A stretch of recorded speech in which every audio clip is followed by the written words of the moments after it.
Pergerakan nasional pada masa pendudukan Jepang. Proses penguasaan Indonesia. Awal mula tujuan Jepang menguasai Indonesia ialah untuk kepentingan ekonomi dan politik.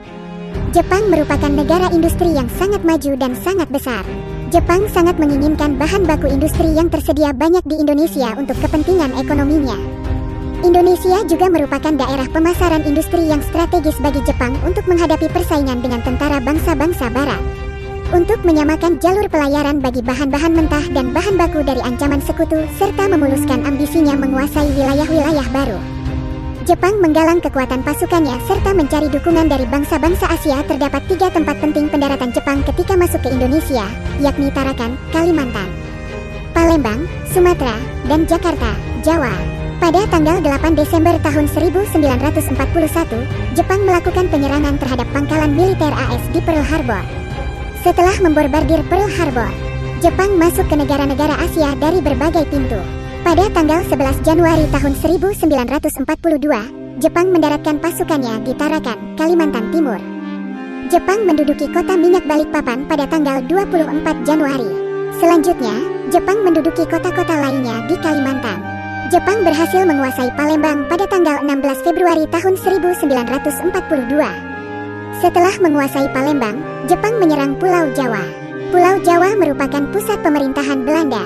Batavia, Jakarta, sebagai pusat perkembangan Pulau Jawa berhasil dikuasai Jepang pada tanggal 1 Maret tahun 1942. Setelah melakukan berbagai pertempuran, Belanda akhirnya menyerah tanpa syarat kepada Jepang pada tanggal 8 Maret tahun 1942 di Kalijati, Subang, Jawa Barat. Surat perjanjian serah terima kedua belah pihak ditandatangani oleh Letnan Jenderal Terpoorten, Panglima Angkatan Perang Belanda, dan diserahkan kepada Letnan Jenderal Imamura, pimpinan pasukan Jepang. Sejak saat itu seluruh Indonesia berada di bawah kekuasaan Jepang. B. Kebijakan pemerintah militer Jepang. Secara resmi Jepang telah menguasai Indonesia sejak tanggal 8 Maret tahun 1942 ketika Panglima tertinggi pemerintah Hindia Belanda menyerah tanpa syarat di Kalijati, Bandung. Jepang berhasil menduduki Hindia Belanda dengan tujuan untuk menguasai sumber-sumber alam, terutama minyak bumi, guna mendukung potensi perang Jepang serta mendukung industrinya. Jawa dijadikan sebagai pusat penyediaan seluruh operasi militer di Asia Tenggara, dan Sumatera menjadi sumber minyak utama. Jepang tanpa banyak menemui perlawanan berhasil menduduki Indonesia.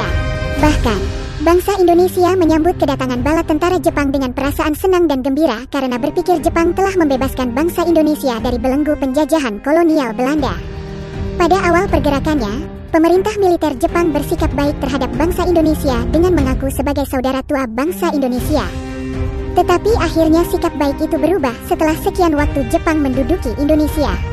Apa yang ditetapkan pemerintah Jepang seolah mendukung kemerdekaan Indonesia. Padahal sebenarnya Jepang berlaku demikian demi kepentingan pemerintahannya yang pada saat itu sedang menghadapi perang. Apalagi setelah Jepang mengetahui harapan yang besar dari Indonesia untuk mencapai kemerdekaan, mereka mulai menciptakan propaganda-propaganda untuk menaruh kepercayaan pada hati bangsa Indonesia. Jepang pun terlihat seolah-olah memihak pada kepentingan bangsa Indonesia. Untuk memengaruhi masyarakat Indonesia agar mau membantu Jepang, maka Jepang melakukan berbagai cara antara lain sebagai berikut. 1.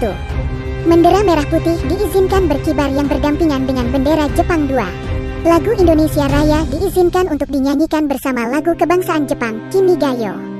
3. Bahasa Indonesia diizinkan digunakan sebagai bahasa pengantar. 4. Mendirikan berbagai organisasi.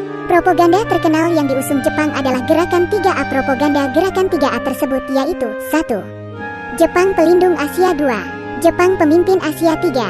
Jepang Cahaya Asia. Pada awal Gerakan 3A dikenalkan kepada masyarakat Indonesia, terlihat bahwa pemerintah Jepang menjanjikan kemerdekaan bagi Indonesia. Tetapi Gerakan 3A hanya bertahan sementara. Penyebabnya adalah kurangnya simpati masyarakat Indonesia terhadap gerakan itu. Sebagai gantinya, pemerintah Jepang menawarkan kerjasama yang menarik, yaitu membebaskan pemimpin-pemimpin Indonesia yang ditahan Belanda, seperti Ir. Soekarno, DS. Moh, Hatta, Sultan Syahrir, dan lain-lain. Pengalaman dari penjajahan Jepang di Indonesia sangat beragam. Tergantung di mana penduduk itu tinggal dan bagaimana status sosial orang tersebut. Jika tinggal di daerah yang berkepentingan dalam perang, akan mendapat siksaan. Yang wanita akan dijadikan budak seks, penahanan liar atau sembarangan, memberikan hukuman mati, hingga kejahatan perang lainnya. Orang Belanda dan campuran Indonesia-Belanda adalah sasaran utama dalam penguasaan Jepang. Sebagai negara imperialis baru, Jepang membutuhkan bahan-bahan mentah untuk memenuhi kebutuhan industrinya dan pasar bagi barang-barang industrinya. Mereka dapat memenuhi industri dengan mengolah tanah atau daerah jajahan itu. Demikianlah jelasnya tujuan kedatangan bala tentara Jepang ke Indonesia. Mereka ingin menanamkan kekuasaannya. Dengan kata lain, untuk menjajah Indonesia.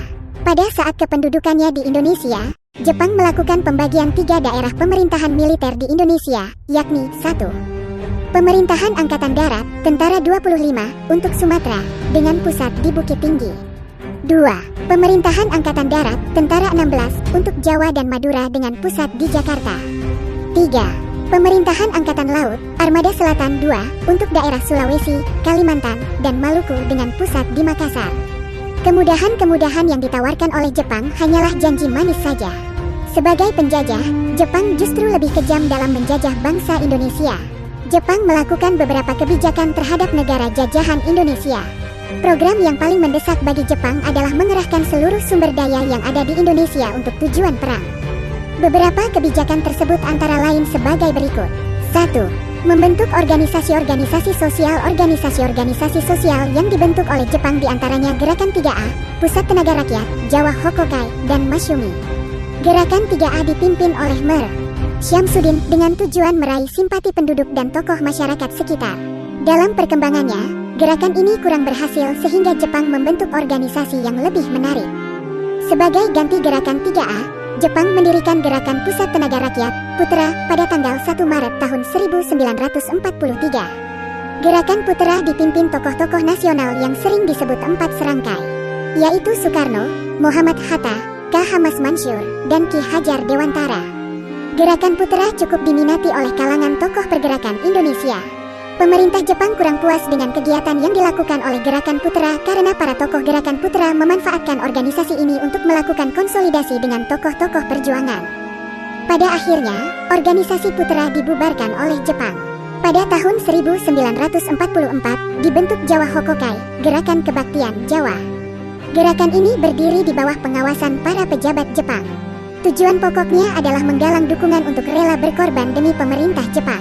Islam adalah agama yang dianut mayoritas penduduk Indonesia.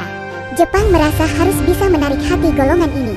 Maka, pada tahun 1943 Jepang membubarkan Majelis Islam A'la Indonesia dan menggantikannya dengan Masyumi, Majelis Syuro Muslimin Indonesia. Masyumi dipimpin oleh K.H. Hashim Ashari dan K.H. Mas Mansur. 2. Pembentukan organisasi semi-militer. Jepang menyadari pentingnya mengerahkan rakyat Indonesia untuk membantu perang menghadapi sekutu. Oleh karena itu, Jepang membentuk berbagai organisasi semi-militer, seperti Seinendan, Fujinkai, Keibodan, Heiho, dan Pembela Tanah Air, PETA. Organisasi Barisan Pemuda, Seinendan, dibentuk pada tanggal 9 Maret tahun 1943. Tujuannya adalah memberi bekal bela negara agar siap mempertahankan tanah airnya. Dalam kenyataannya, tujuan itu hanya untuk menarik minat rakyat Indonesia. Maksud sesungguhnya adalah untuk membantu menghadapi tentara sekutu. Fujinkai merupakan himpunan kaum wanita di atas 15 tahun untuk terikat dalam latihan semi-militer. Keibodan merupakan barisan pembantu polisi untuk laki-laki berumur 20-25 tahun. Heiho yang didirikan tahun 1943 merupakan organisasi prajurit pembantu tentara Jepang. Pada saat itu, Jepang sudah mengalami kekalahan di beberapa front pertempuran. PETA yang didirikan tanggal 3 Oktober tahun 1943 merupakan pasukan bersenjata yang memperoleh pendidikan militer secara khusus dari Jepang. Kelak, para eks-PETA memiliki peranan besar dalam pertempuran melawan Jepang dan Belanda. 3. Pengerahan Romusha. Jepang melakukan rekrutmen anggota Romusha dengan tujuan mencari bantuan tenaga yang lebih besar untuk membantu perang dan melancarkan aktivitas Jepang. Anggota-anggota Romusha dikerahkan oleh Jepang untuk membangun jalan, kubu pertahanan, rel kereta api, jembatan, dan sebagainya. Jumlah Romusha paling besar berasal dari Jawa, yang dikirim keluar Jawa, bahkan sampai ke Malaya, Myanmar, dan Thailand. Sebagian besar Romusha adalah penduduk yang tidak berpendidikan. Mereka terpaksa melakukan kerja rodi karena takut kepada Jepang. Pada saat mereka bekerja sebagai Romusha, makanan yang mereka dapat tidak terjamin, kesehatan sangat minim. Sementara pekerjaan sangat berat, ribuan rakyat Indonesia meninggal akibat Romusha. Mendengar nasib Romusha yang sangat menyedihkan, banyak pemuda Indonesia meninggalkan kampungnya. Mereka takut akan dijadikan Romusha. Akhirnya, sebagian besar desa hanya didiami oleh kaum perempuan, orang tua, dan anak-anak. Penjajahan Jepang yang sangat menyengsarakan adalah pemaksaan wanita-wanita untuk menjadi Jugun Ianfu. Jugun Ianfu adalah wanita yang dipaksa Jepang untuk menjadi wanita penghibur Jepang di berbagai pos medan pertempuran. Banyak gadis-gadis desa diambil paksa tentara Jepang untuk menjadi Jugun Ianfu. Sebagian mereka tidak kembali walaupun Perang Dunia II telah berakhir. 4. Eksploitasi kekayaan alam Jepang tidak hanya menguras tenaga rakyat Indonesia. Pengerukan kekayaan alam dan harta benda yang dimiliki bangsa Indonesia jauh lebih kejam daripada pengerukan yang dilakukan oleh Belanda. Semua usaha yang dilakukan di Indonesia harus menunjang semua keperluan perang Jepang. Jepang mengambil alih seluruh aset ekonomi Belanda dan mengawasi secara langsung seluruh usahanya. Usaha perkebunan dan industri harus mendukung untuk keperluan perang, seperti tanaman jarak untuk minyak pelumas. Rakyat wajib menyerahkan bahan pangan besar-besaran kepada Jepang. Jepang memanfaatkan Jawa Hokokai dan instansi pemerintah lainnya. Keadaan inilah yang semakin menyengsarakan rakyat Indonesia. Pada masa panen, rakyat wajib melakukan setor padi sedemikian rupa sehingga mereka hanya membawa pulang padi sekitar 20% dari panen yang dilakukannya. Kondisi ini mengakibatkan musibah kelaparan dan penyakit busung lapar di Indonesia. Banyak penduduk yang memakan umbi-umbian liar, yang sebenarnya hanya pantas untuk makanan ternak. Sikap manis Jepang hanya sebentar. Pada tanggal 20 Maret tahun 1942, dikeluarkan maklumat pemerintah yang isinya berupa larangan pembicaraan tentang pengibaran bendera merah putih dan menyanyikan lagu Indonesia Raya. Hal ini tentu membuat kecewa bangsa Indonesia. C. Sikap kaum pergerakan 1. Memanfaatkan organisasi bentukan Jepang. Kelompok ini sering disebut kolaborator karena mau bekerja sama dengan penjajah. Sebenarnya, cara ini bentuk perjuangan diplomasi. Tokoh-tokohnya adalah para pemimpin putra, seperti Soekarno, Muhammad Hatta, Ki Hajar Dewantara, dan K. H. Mansur. Mereka memanfaatkan putra sebagai sarana komunikasi dengan rakyat. Akhirnya, putra justru dijadikan para pemuda Indonesia sebagai ajang kampanye nasionalisme. Pemerintah Jepang menyadari hal tersebut dan akhirnya membubarkan putra dan digantikan barisan pelopor. Sama seperti putra, barisan pelopor yang dipimpin Soekarno ini pun selalu mengampanyekan perjuangan kemerdekaan. 2. Gerakan bawah tanah. Larangan berdirinya partai politik pada zaman Jepang mengakibatkan sebagian tokoh perjuangan melakukan gerakan bawah tanah. Gerakan bawah tanah merupakan perjuangan melalui kegiatan-kegiatan tidak resmi, tanpa sepengetahuan Jepang, gerakan sembunyi-sembunyi. Dalam melakukan perjuangan, mereka terus melakukan konsolidasi menuju kemerdekaan Indonesia. Mereka menggunakan tempat-tempat strategis, seperti asrama pemuda untuk melakukan pertemuan-pertemuan.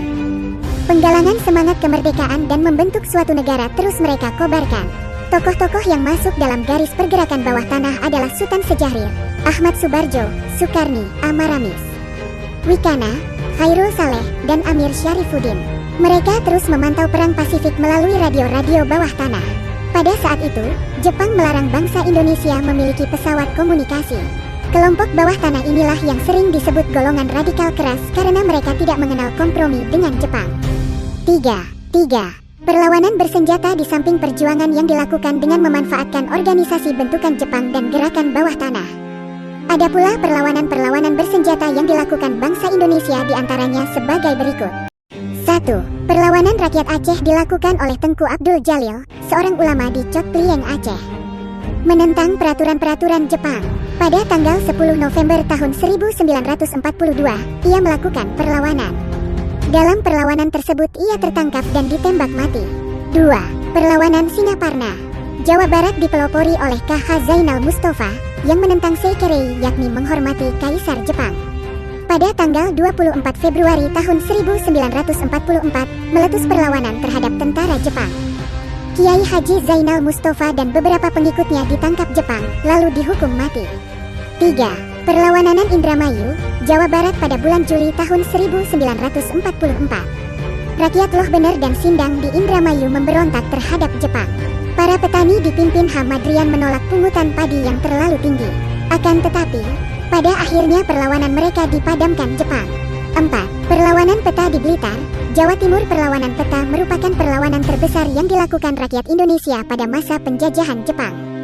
Perlawanan ini dipimpin Supriyadi, seorang Sodanco, komandan peleton. Peta tanggal 14 Februari tahun 1945, perlawanan dipadamkan Jepang karena persiapan Supriyadi DKEK kurang matang. Para pejuang peta yang berhasil ditangkap kemudian diadili di mahkamah militer di Jakarta. Beberapa di antaranya dihukum mati, seperti Dr. Ismail, Muradi, Suparyono, Halir Mangkudijaya, Sunanto, dan Sudarmo.